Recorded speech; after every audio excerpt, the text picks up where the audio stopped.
عايز اشرح لكم الأزمة الاقتصادية اللي في مصر بشكل مبسط خالص، يعني اللي هو التضخم وارتفاع الأسعار اللي احنا فيه. قاعدة بسيطة جدا في الاقتصاد اسمها العرض والطلب. دي القاعدة الأساسية للاقتصاد في العالم، أي معاملات تجارية. العرض والطلب، الوفرة والندرة. العرض والطلب يعني كل ما العرض زاد السلعة، كل ما المعروض منها زاد بيقل الطلب، فبالتالي سعرها بينزل.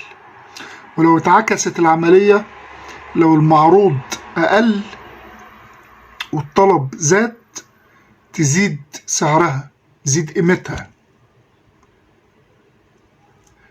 والوفرة الوفرة دي اللي بتخلي الوفرة والندرة، الحاجة اللي في منها وفرة موجودة بوفرة بيبقى سعرها أقل، والحاجة اللي بيبقى فيها ندرة بيبقى سعرها أغلى. زي الذهب عشان مادة نادرة وقليلة فسعرها غالي، لكن الصفيح رخيص لأنه في منه وفرة كتير والخيش أقل.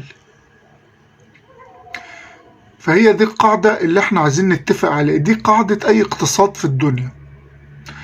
في بقى الدول أو حكومات فاشلة لما بتتعرض لأزمة بتقوم عاملة إيه؟ بتطبع فلوس. والفلوس دي المفروض عشان تطبع لازم تشوف ثروات الدولة أو منتجاتها، إنتاج الدولة دي إيه؟ عندك إيه إنتاج؟ بتنتج قد إيه ذهب، بترول، قطن، صناعات. وبناء على الموارد بتاعتك دي اللي عندك بتطبع فلوس تبقى قدها. لكن انك تطبع مبالغ باكتر مما تملك انت من الانتاج، يبقى انت انتاجك ضعيف وعمال تطبع في فلوس كتيرة. هنا بيحصل التضخم بقى. الانتاج هو ضئيل زي ما هو، والفلوس بقت موجودة بكثرة، موجودة كتير فلوس، فبالتالي أسعار السلع والخدمات هتزيد وتزيد جدا كمان. والأمثلة دي حصلت ياما في التاريخ.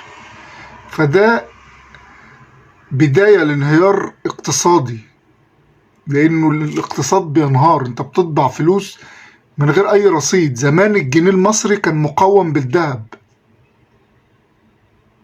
انت عندك قد ايه ذهب بتطبع على قده.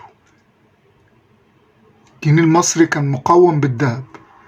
دلوقتي مفيش طبعا عملات مقاومة بالذهب، لكن بتطبع على قد الانتاج بتاع الدولة، مش بيطبع كده اي حاجة وخلاص.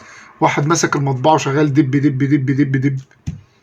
ده اللي بيعمل التضخم، وده الأزمة اللي احنا فيها دلوقتي. عشان الناس تبقى فاهمة الدنيا ماشية ازاي، أزمتنا في كده ان الانتاج ما زادش والحكومة بتطبع فلوس بالهبل، فبالتالي حصل التضخم لأنها مش عارفة تقترض عشان تصرف على الخدمات أو المشروعات اللي هي بتعملها، فاتزنقت. فتعمل إيه؟ اطبع فلوس.